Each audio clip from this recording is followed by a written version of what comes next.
Program makan bergizi gratis di Denpasar mulai dilaksanakan. Sebagai sampel perdana, anak-anak menerima paket makan bergizi berupa bingkisan Ramadan yang berisi biskuit, kacang, kurma, susu, pisang, dan telur.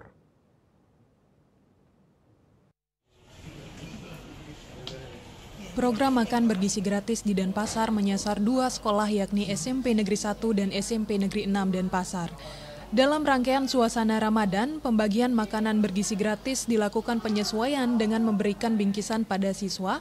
Hal ini dilakukan mengingat banyaknya siswa yang melaksanakan puasa Ramadan dan diharapkan bingkisan yang diberikan bisa tahan lama dan dapat dinikmati saat waktu berbuka.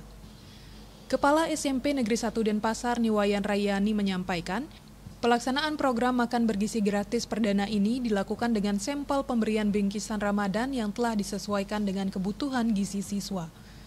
Untuk program bergizi selanjutnya akan dilaksanakan MOU guna memastikan mekanisme berjalannya program. Untuk yang pertama ini adalah sampel. Sampel itu bukan makanan tetapi bingkisan Ramadan. Sebagai contoh, isinya ada susu di dalamnya. Terus kita cek semuanya. Yang jelas itu mewakili daripada gizi. Tapi karena masih terkait dengan bulan Ramadan, dia memberikan itu dulu untuk anak-anak. Nah, untuk selanjutnya untuk makan bergizi gratisnya harus ada MOU.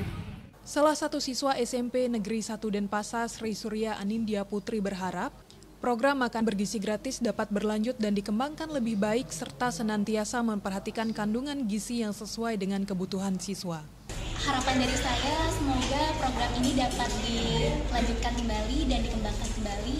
Tadi saya berpikir bahwa kita akan makan nasi dan ternyata mungkin karena disesuaikan ya programnya, karena sekarang juga lagi bulan Ramadan, banyak yang lagi puasa, jadi programnya disesuaikan dan ini juga pertama kali. Jadi saya harap nanti makanannya bisa dikembangkan kembali dan dapat ditambah juga asupannya agar kita juga bisa lebih kenyang sampai nanti kita bisa beraktivitas setelah selesai sekolah.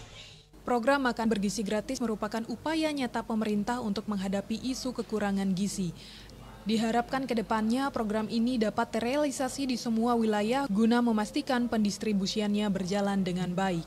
Sukma, Bali TV.